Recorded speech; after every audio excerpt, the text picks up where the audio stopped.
warahmatullahi wabarakatuh. Alhamdulillah wa asyhadu an la ilaha illallah wahdahu la syarika lah wa asyhadu anna sayyidana Muhammadan abduhu wa rasuluh. Allahumma salli wa sallim wa barik wa karim ala khairi khalqillah wa ashrafi khalqillah sayyidina wa maulana Muhammad ibn Abdillah wa ala alihi wa ashabihi wa tabi'ina wa man tabi'ahum bi ihsan min yawmina hada ila yawmi liqa'illah. Amma ba'd. Rabbi shrah li sadri wa yassir li amri wahlul 'uqdatam min lisani yafqahu qawli. Yang saya hormati dan saya muliakan para asatidz, para sesepuh segenap takmir Masjid As-Segaf, hadirin yang dirahmati Allah Subhanahu wa taala. Alhamdulillah, pertama-tama marilah kita panjatkan rasa syukur kehadirat Allah Subhanahu wa taala. Di malam hari ini kita bersama-sama dikumpulkan dalam majlis yang penuh barakah. Salawat serta salam kita haturkan, kita hadiahkan kepada junjungan kita, teladan kita, Nabi besar Muhammad sallallahu alaihi wasallam. Hadirin yang saya hormati dan saya muliakan, masih melanjutkan biografi daripada Qutbil Irsyad Al-Habib Abdullah ibn Alawi Al-Haddad radhiyallahu anhu, di mana dalam pertemuan-pertemuan yang sebelumnya kita sudah membahas panjang lebar tentang bagaimana keutamaan berdakwah, mengajak manusia untuk menjadi hamba yang bertakwa kepada Allah Subhanahu wa taala sesuai kemampuan kita masing-masing. Karena memang fadilah atau keutamaan berdakwah itu sangat banyak sekali, termasuk dijelaskan oleh sebagian para ulama dan para aulia. Di antaranya disebutkan oleh Al-Habib Al-Imam Ahmad bin Hasan Al-Aqqas radhiyallahu anhu. Beliau menyatakan, ma ra'aitu syabakatan lil ilmi ladunni mithli nashri da'watil 'ammah fahiya mujarrabatun liqtinasil ilmi ladunni. Tidak ada perantara untuk mendapatkan ilmu laduni seperti menyebarkan dakwah kepada orang-orang awam, mengajari mereka tentang kewajiban, mengajari mereka tentang yang haram, mengajari mereka sunnah-sunnah Nabi Muhammad SAW. Dan itu mujarrab untuk menghasilkan ilmu laduni. Oleh karena itu, kapan jenengan punya ilmu selain diamalkan, diajarkan kepada orang-orang awam khususnya, itu bisa menyebabkan kita meraih ilmu laduni, ilmu yang diberikan oleh Allah Subhanahu wa taala kepada kita tanpa kita pelajari. Kemudian pernah ada satu kejadian Dan ini diceritakan oleh Al-Habib Ali bin Muhammad bin Husain Al-Habsyi, atau dikatakan oleh Al-Habib Ali bin Muhammad bin Husain Al-Habsyi, beliau menyatakan inna da'wa ilallah. Habib Ali Sahibul Maulid yang biasa kita baca maulidnya, beliau menyatakan inna da'wa ilallah aqwa ruknin lil ittisal bil Habib sallallahu alaihi wasallam. Berdakwah itu adalah paling kuatnya tiang atau fondasi untuk kita ini bersambung dengan Nabi Sallallahu Alaihi Wasallam. Jadi kalau ingin punya ikatan yang kuat dengan Nabi Sallallahu Alaihi Wasallam, maka hendaknya kita berdakwah, ngajak orang lain kepada Allah. Kenapa? Karena itu membantu perjuangannya Nabi Muhammad Sallallahu Alaihi Wasallam.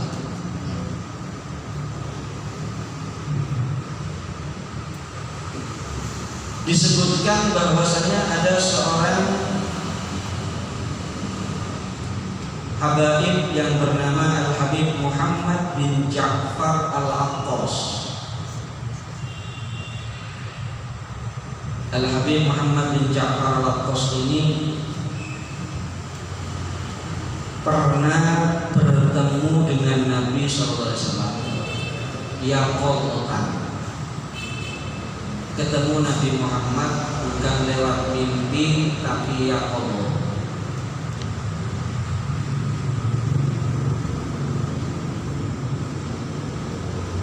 Fasa'alahu al-fathal kabir. Ketika bertemu Nabi SAW dalam keadaan yaqotan, beliau bertanya kepada Nabi atau memohon kepada Nabi untuk mendapatkan futuh. Kalau bahasanya orang sekarang futuh itu keterbukaan hati untuk menerima asrar, menerima ilmu, menerima anugerah dari Allah Subhanahu wa Ta'ala. Tanya tentang itu kepada Nabi Muhammad SAW. Faqala lahu, maka Nabi SAW berkata kepada beliau Al-Habib Muhammad bin Ja'far Al-Attas. Nabi SAW berkata kepada beliau, Al-Fathul Kabir inda Ahmad bin Umar bin Sunail. Kalau kamu ingin mendapatkan futuh, keterbukaan hati, menerima ilmu, menerima asrar dari Allah Subhanahu wa Ta'ala, maka pergilah kamu kepada Al-Habib Ahmad bin Umar bin Sunail, kepada Ahmad bin Umar bin Sunail. Ini bukan lewat mimpi loh. Ketemunya sama Nabi Muhammad itu yaqotan. Dan itu bukan sesuatu yang mustahil para hadirin. Itu mungkin diberikan oleh Allah kepada mereka, para aulia, para sholihin. Banyak yang mereka itu bertemu Nabi SAW yang kotor.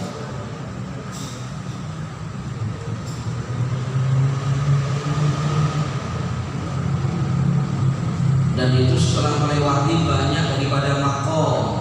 Tidak mudah orang itu bisa berjumpa dengan Nabi Yaqub. Mimpi saja kadang-kadang kita ini berat. Mungkin masih banyak di antara kita yang satu kali pun sepanjang hidupnya belum pernah mimpi Rasulullah SAW. Dan itu satu kerugian besar. Kita berusaha kalau bisa paling tidak ketemu dulu lewat mimpi berarti. Karena kalau orang sudah mimpi Kanjeng Nabi itu teng hadis man ro'ani fil manam faqad ro'ani haqqo. Orang yang melihat aku dalam tidur berarti dia benar-benar telah melihat aku. Bahkan sebagian riwayat menyatakan man ra'ani fil manam fasayaroni fil yaqadha. Orang yang melihat aku dalam keadaan mimpi nanti akan melihat aku dalam keadaan yaqadha. Ini para ulama menyebutkan di dunia, bukan di akhirat para hadirin. Kapan itu? Minimal kalau sudah pernah mimpi Kanjeng Nabi ketika sakaratul maut, Kanjeng Nabi rawuh hadir dan melihat dia melihat Kanjeng Nabi, membantu dia di saat sakaratul maut, sehingga insya Allah akan diberi kelancaran, akan diberi kemudahan dan meninggalnya husnul khotimah. Jadi mimpi Nabi Muhammad itu memang ada hadisnya, para hadis man ra'ani fil manam ya faqad ra'ani haqqan fa inna syaitana la yatamatsalu. Sebagian riwayat keterangannya setan itu tidak bisa menyerupai Nabi Muhammad sallallahu alaihi wasallam. Oleh karena itu mari kita berusaha, apalagi baru saja kita meninggalkan bulan Rabiul Awal, perasaan itu begitu rindu, begitu dekat dengan Rasulullah SAW. Ini terus kita pupuk, terus kita jaga, terus kita rawat para hadirin. Ini terus panjenengan iki lek saged merindukan Nabi Muhammad SAW, banyak baca sholawat kepada Nabi Muhammad SAW, dan yang paling penting ittiba kepada Nabi Muhammad sallallahu alaihi wasallam, maka bukan tidak mungkin pada akhirnya Allah anugerahkan kepada kita untuk bisa memandang kepada Nabi Muhammad SAW walaupun lewat mimpi. Yang tidak kalah pentingnya pandangan mata yang juga dijaga. Melipat ini kata kepek, ini kata kotoran, ini abut, jadi hijab. Dek kata ningali sing boten sae, ningali sing boten diriwoi kali Gusti Allah Subhanahu wa taala. Jadi ya memang tidak mudah ya untuk meraih rupiah ningali Kanjeng Nabi Muhammad sallallahu alaihi wasallam, namun tidak mustahil. Oleh karena itu di antara qasidahnya Habib Ali bin Muhammad Al-Habsyi yang sering kita baca bahwa krimin arwah minna bil khairil anam. Kita selalu mohon dimuliakan Allah roh kita untuk bisa memandang khairil anami, memandang sebaik-baik manusia, yaitu Nabi Muhammad sallallahu alaihi wasallam. Para auliya wasallim kata, bukan cuma lewat mimpi kalau mereka ya pokok. Habib Abdullah Al-Haddad itu diceritakan yang kita akan baca kitabnya Nasihuddin. Beliau menyatakan tahaddusan bi'na idza ashtaba 'alayya al-hadits asahihun am dha'ifun akhadtuhu minan Nabi sallallahu alaihi wasallam min ghairi wasithah.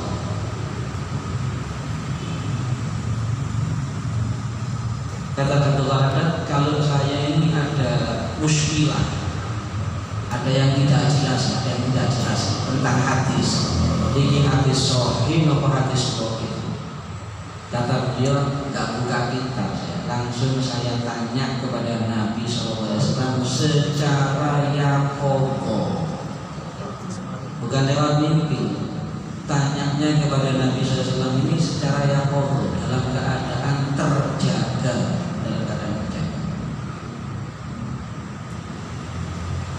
Habib Abu Bakar bin Muhammad As-Sajjad teng manaqib di antaranya dijelaskan beliau pernah menyatakan atanil Mustafa sallallahu alaihi wasallam, datang kepadaku al-Mustafa Kanjeng Nabi Muhammad, fa'anatu, aku meluk beliau, wa'anaqani, dan beliau memelukku. Itu kata Habib Abu Bakar bin Muhammad As-Sajjad. Oleh karena itu yang mau tidur baca sholawat kalau bisa. Selain doa sebelum tidur dibaca, mau tidur baca sholawat. Putar tasbih ben sampai keturun itu selawat ya sampai tengahnya. Insya Allah kalau kayak makan ini paling mimpi. Kadang-kadang kan mendapat itu mau coba ini masa dia sendiri pun ditelan. Adik lagu India, lagu dangdut tak kebarat. Hari kalau pimpin kepingin mimpi Kanjeng Nabi, kok mimpi cerahku kok ini itu jangan ya dirubah. Kebiasaan yang tidak baik dirubah. Mari para hadirin kita berusaha. Kita tidak punya pandangan kita ini Nabi Muhammad Shallallahu Alaihi Wasallam. Kita berusaha paling tidak jangan sampai kita sebelum meninggal dunia kecuali kita sudah pernah memandang Nabi Muhammad SAW, walaupun hanya lewat mimpi, walaupun satu kali. Harapannya ini mungkin terpaksa kalau mau Kanjeng Nabi rawuh. Ningali ini bukan lewat mimpi malih kalau jenengan kepanggil yang ngopo. Lewat Kanjeng Nabi rawuh terpaksa kalau mau aman boleh insyaallah. Husnul khotimah. Melebet kuburan dari Allah min riyadil jannah itu harapan kita. Dan ini adalah keyakinan kita Ahlussunnah wal Jamaah. Kanjeng Nabi itu bisa kita temui lewat mimpi sekalipun juga lewat yaqob. Itu keyakinan kita Ahlussunnah wal Jamaah dan ada referensinya semuanya. Oleh karena itu kalau ada orang-orang yang tidak meyakini, silakan mereka tidak yakin, tidak ada masalah. Tidak kita paksa mereka untuk yakin. Yang penting tadi kita berusaha bukan cuma menjadi pecinta, tapi kita berusaha juga untuk dicintai Nabi Muhammad Sallallahu Alaihi Wasallam. Al Habib Muhammad bin Ja'far Al-Qasimi kepanggilnya Kanjeng Nabi Yaqub. Yang ditanyakan kepingin foto, dapat ilmu, terbuka hatinya, mudah menerima ilmu, menerima anugerah Allah, asrar dari Allah Subhanahu Wa Taala. Kali Kanjeng Nabi kengken berangkat ke Ahmad bin Umar bin Smith. Gampang-gampangannya dioper kali Kanjeng Nabi. Kalau dia kepingin oleh foto, nengok Ahmad bin Umar bin Smith, berangkat ke Ahmad bin Umar bin Smith. Di mana Ahmad bin Umar bin Smith ini? Di kota Shibam. Maka beliau akhirnya berangkat menuju kota Shibam, datang kepada Habib Ahmad bin Umar dan bercerita kalau Nabi Muhammad SAW yang memerintahkan beliau untuk menghadap kepada Al Habib Ahmad bin Umar bin Smith. Maka kata Al Habib Ahmad bin Umar bin Smith kepada Al Habib Muhammad bin Ja'far Al-Attas,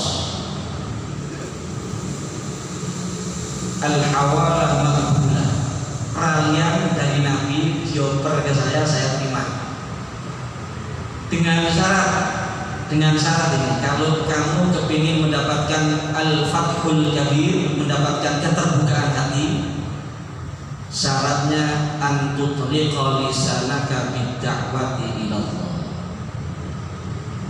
Kamu selalu buka dan gunakan lidah kamu untuk berdakwah kepada Allah Subhanahu wa Ta'ala. Kemudian bagaimana dipraktekkan? Faltazama lahu bidzalik wa raja'a fada'a ila Allah. Dia lazimi itu akhirnya. Lisannya selalu digunakan untuk berdakwah kepada Allah Subhanahu wa Ta'ala, sehingga akhirnya beliau mendapatkan Al-Fathul Kabir. Oleh karena itu berdakwah itu luar biasa pengaruhnya, efeknya luar biasa. Para hadirin yang dirahmati Allah Subhanahu wa Ta'ala, lisan ini gunakan terus untuk mengajak orang berbuat baik. Kapan nongkrong di mana saja, duduk di mana saja, mari kita berusaha mengajak orang lain berbuat baik. Boni. Kadang-kadang kalau jenengan aku jam-jaman kali konco kali tonggo kedapur sama kami. Bicara politik padahal cucu politikus. Gak tambah kena tambah ada karuan kabeh kadang-kadang. Malah foto-fotokan, keker-kekeran, ilok-ilokan, itu yang terjadi. Oleh karena itu mari kebiasaan yang seperti itu kita ubah. Kapan kita duduk sama siapapun di mana saja, mari kita bicara ilmu. Kita bicara tentang Nabi Muhammad SAW. Kita bicara tentang hal-hal yang baik yang diridhoi Allah. Kita saling menasihati. Itu yang diharapkan oleh Rasulullah SAW. Kemudian hadirin yang dirahmati Allah Subhanahu wa taala, Al-Habib Abdullah bin Alawi Al-Haddad juga banyak berdakwah melalui tulisan. Kemarin sudah saya sampaikan beberapa kitab beliau. Beliau juga mengumpulkan selain kitab yang isinya nasihat, isinya ilmu dan lain-lain, beliau juga menulis satu kitab namanya Wasilatul Ibad. Niki panjenengan perlu gada. Wasilatul Ibad minad da'awat wal awrad al-ma'thura 'ani Rasul alaihi salatu wassalam. Jadi Wasilatul Ibad ini isinya doa-doa dan wirid-wirid yang diajarkan oleh Rasulullah sallallahu alaihi wasallam. Karena panjenengan donga niku lak enten peringkat afdholiyahnya itu ada.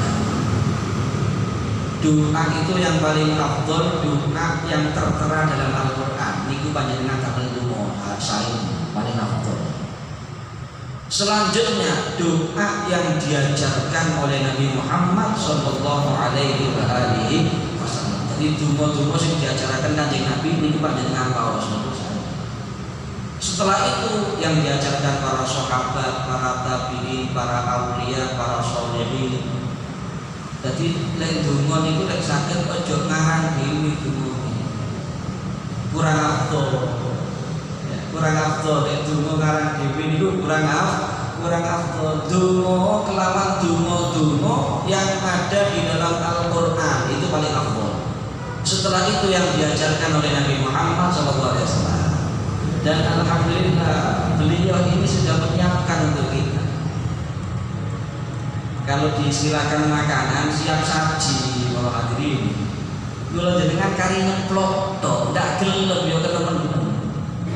Kan ngoten pun dicepaken dalam keluarga. Ndak kate doleki jenengan hadis menumpuk nomane donga-dongane Kanjeng Nabi. Boten niki Wasilatul Ibad niki kitabul Habib Abdullah Haddad niku pun jelasaken nerangaken teng mriku donga-donga lan wirid-wirid yang diajarkan oleh Nabi Muhammad sallallahu alaihi wasallam. Tinggal itu kita amalkan. Ya insya Allah kita sambung lagi di pertemuan yang akan datang. Ya.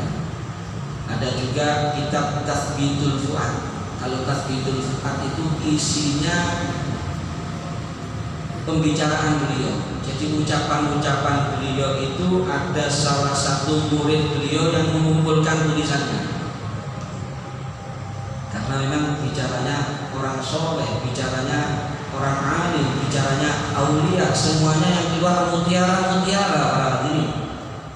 Lembaga diabadikan eman, alhamdulillah enten murid beliau, salah satu murid beliau namanya Asy-Syaikh Ahmad bin Abdul Karim Asy-Syajjar Al-Ihsa'i. Niku ngumpulaken hampir semua yang diucapkan Al-Habib Abdullah bin Alawi Al-Haddad itu ditulis sampai jadi 2 jilid. Jadi dua jilid. Nama kitabnya diberi judul oleh muridnya ini apa? Tathbitul Fuad. Tathbitul Fuad. Ya, insya Allah kita sambung lagi di pertemuan yang akan datang. Kapan beliau wafat? Ya, ibu beliau siapa? Ayah beliau siapa? Guru-guru beliau siapa? Insya Allah akan kita jelaskan di pertemuan yang akan datang. Mudah-mudahan manfaat dan mudah-mudahan kita bisa mengikuti jejak orang-orang soleh, jejak para aulia, di mana mereka semuanya tidak lain dan tidak bukan yang diteladani makhluk Allah yang termulia Kanjeng Nabi Muhammad sallallahu alaihi wasallam. Ini saja yang bisa saya sampaikan, mudah-mudahan manfaat. Kurang lebihnya mohon maaf.